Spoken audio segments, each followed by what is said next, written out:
Tren ngopi sembari nongkrong beberapa tahun terakhir memunculkan fenomena baru, yakni menjamurnya kedai kopi kekinian yang selain menjual kopi, juga menyuguhkan suasana kedai kopi serta interaksi barista dan pengunjung.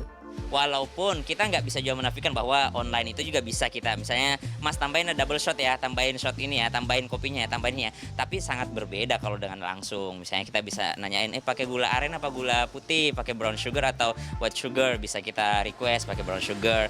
Atau misalnya double shot ya, tambahin rasanya, jangan terlalu banyak lemonnya, misalnya ada yang pesen lemon tea. Itu bisa di customize hanya ketika langsung ke kedai kopi. Namun, pandemi membuat tren itu merosot drastis, harus tutup dan kehilangan pengunjung. Tak sedikit kedai kopi yang tidak mampu bertahan dan terpaksa gulung tikar. Namun, tak sedikit pula pelaku bisnis kopi yang mengubah strategi dengan meluncurkan layanan berbasis aplikasi. Sebut saja Kopi Kenangan, Janji Jiwa, Fore Coffee, hingga Flash Coffee. Tidak menjual suasana ngopi, kedai-kedai ini menawarkan kemudahan memesan dan harga bersaing bagi pembeli yang memesan langsung lewat aplikasi mereka. Kami bisa membuat operasional Flash Coffee jadi lebih produktif dan hemat biaya karena teknologi yang kami rancang membuat berbagai proses lebih otomatis dan optimal.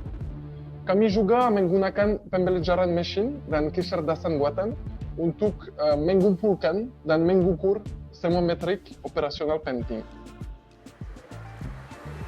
Secara umum tidak terlalu berbeda dengan aplikasi pesan antar. Ada tertulis nama produk, deskripsi, harga, sehingga pengguna bisa langsung melanjutkan ke pembayaran. Nah, sementara mungkin tidak semua penikmat kopi yang tahu betul dengan perpaduan kopi yang diinginkan kalau nggak ngobrol dengan barista. Kadang ada barista yang nawarin misalnya rasanya agak sedikit asam atau yang strong, jadi lebih customized. Lantas apakah fenomena ini akan membuat pelaku bisnis kopi konvensional hijrah ke layanan aplikasi? Beradaptasi juga. Beradaptasi dalam soal penyajian, beradaptasi soal kualitas, karena pada ujungnya kan itu harus deliver juga ke konsumen. Bukan tak mungkin kehadiran layanan berbasis aplikasi kedai kopi bisa membuat pebisnis kopi konvensional berpikir ulang untuk biaya operasional. Misalnya, jumlah barista semakin sedikit dan outlet yang tidak terlalu besar lantaran investasi lebih ditekankan pada aplikasi. Nah, kalau chain store-nya besar dalam jumlah kuantitas dan mereka harus menghandle pemesanan dalam jumlah yang rapid dalam satu hari, saya pikir pasti akan ada kebutuhan untuk budget pembuatan aplikasi yang besar. Menjual kopi lewat aplikasi juga tetap harus mengutamakan kualitas produk dan layanan. Sebab sistem aplikasi mengandalkan rating dan review pengguna.